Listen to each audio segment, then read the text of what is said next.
अपने पसंदीदा शो के फुल एपिसोड देखने के लिए अभी डाउनलोड करें दंगल प्ले ऐप।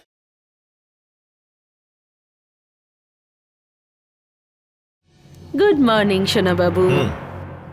এই নাও, আমি নিজের হাতে বানিয়েছি তোমার জন্য।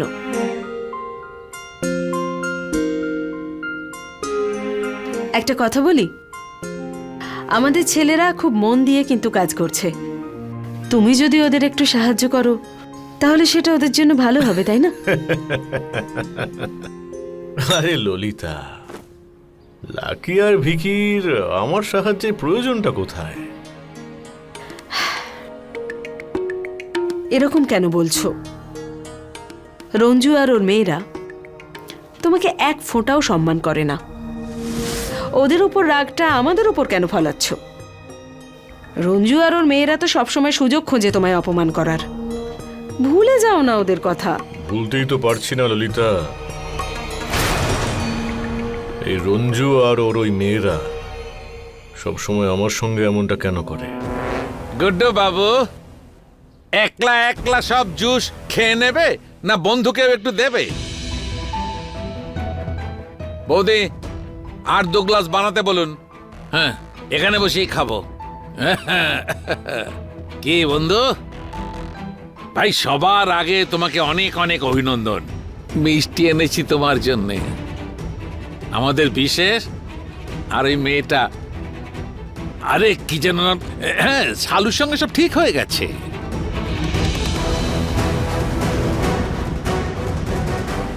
এদিকে দেখো, বন্ধু থেকে এখন বিয়াই হতে চলেছি আমরা দুজন।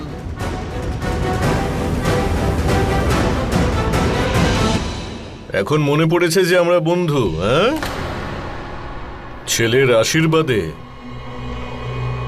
বন্ধুকে ডাকাটা প্রয়োজন মনে করলে না নাকি?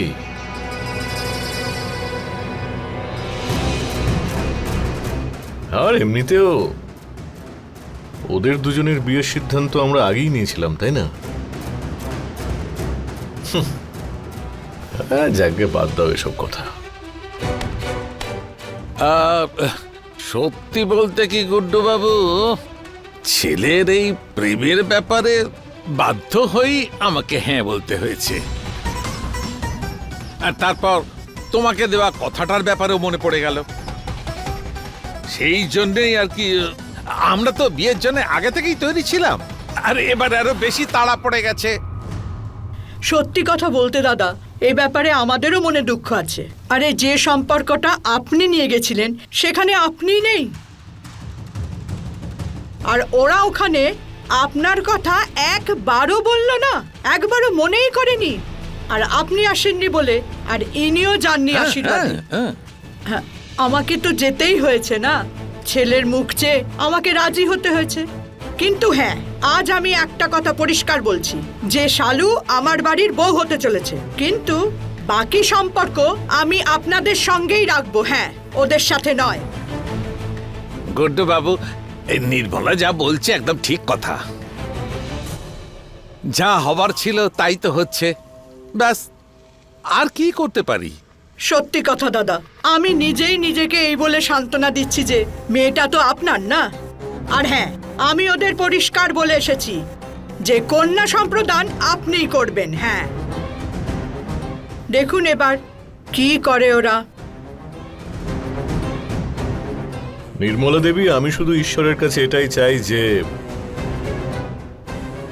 ওরা দুজনে ভালো থাক। এছাড়া ওদের পরিবারের সঙ্গে আর কোনো সম্পর্ক নেই।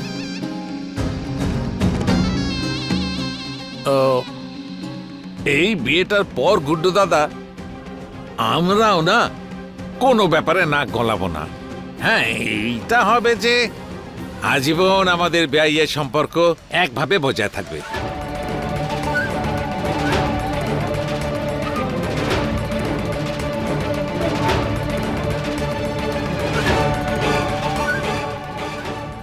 রঞ্জু, এবার তুমি শুধু দেখতে থাকো যে আমি ঠিক কিভাবে প্রতিশোধ নিই।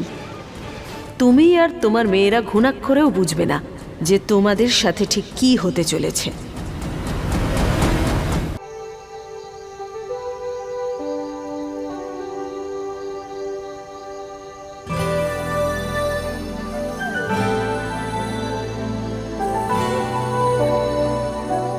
আচ্ছা শালু, কালকের যে মিটিংটা আছে, কালকে মিটিং ফিক্স হয়ে গেছে। টাইম আর কনফার্মেশন আসা মাত্রই আপনাকে মেসেজ করে দেব।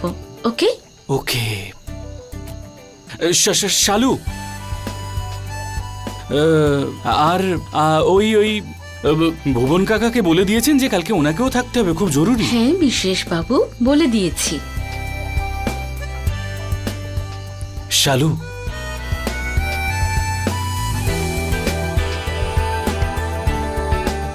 ও বিশেষ বাবু, আপনি বাড়ি যান, আপনাকে মেসেজ করছি আমি। Good night. Good night.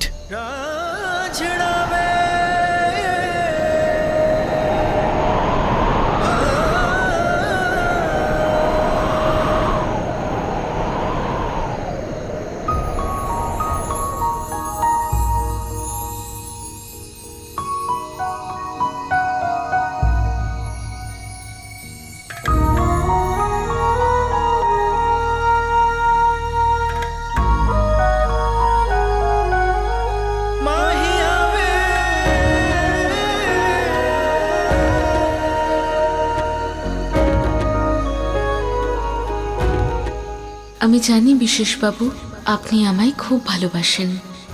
আর সত্যি এটাও যে আমিও আপনাকে ভালোবাসতে শুরু করেছি।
বৌমা, আজ থেকে নবগ্রহের পুজো শুরু হবে।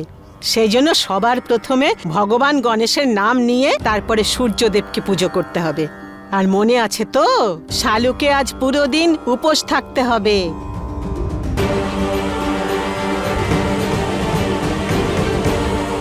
মানে আজকে সারাদিন দিদি জল না খেয়ে থাকবে? কিন্তু ও তো কাজেও যাবে, জল না খেয়ে কি করে থাকবে? কাজটার তো নিশ্চয়ই প্রয়োজন, কিন্তু তার চেয়েও বেশি দরকার আছে এই পুজোটা সম্পন্ন করা।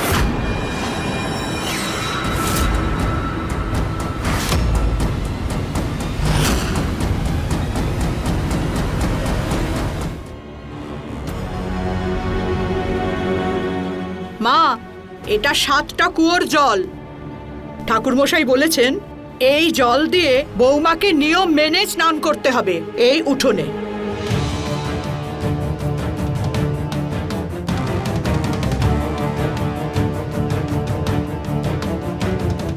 আমার ভাই অনেক কষ্ট করে এই জল সংগ্রহ করেছে। জয় ভোলানাথ। আমার ভাগ্নে জীবনে সুখী হোক, এর চেয়ে বেশি আর কি চাই। আপনারা নিয়ম কানুন শুরু করুন, আমরা বাইরে গাড়িতে অপেক্ষা করছি। হ্যাঁ, 1 মিনিট।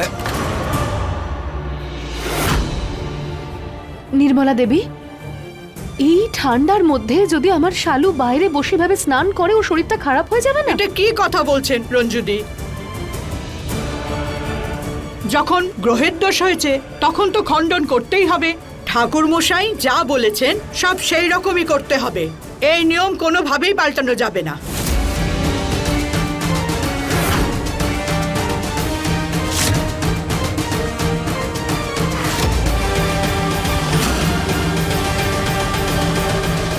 আচ্ছা ঠিক আছে, ঠিক আছে মা শালু, পুরোহিত মশাইয়ের কথা মতো আমাদের করতে হবে।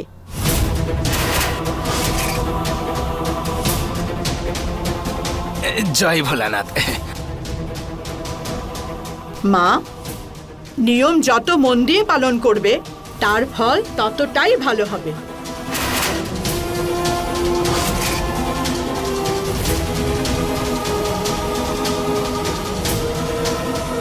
কি ভাবছো তুমি? আরে তুমি সূর্যদেবকে প্রণাম করো আর শুরু করো।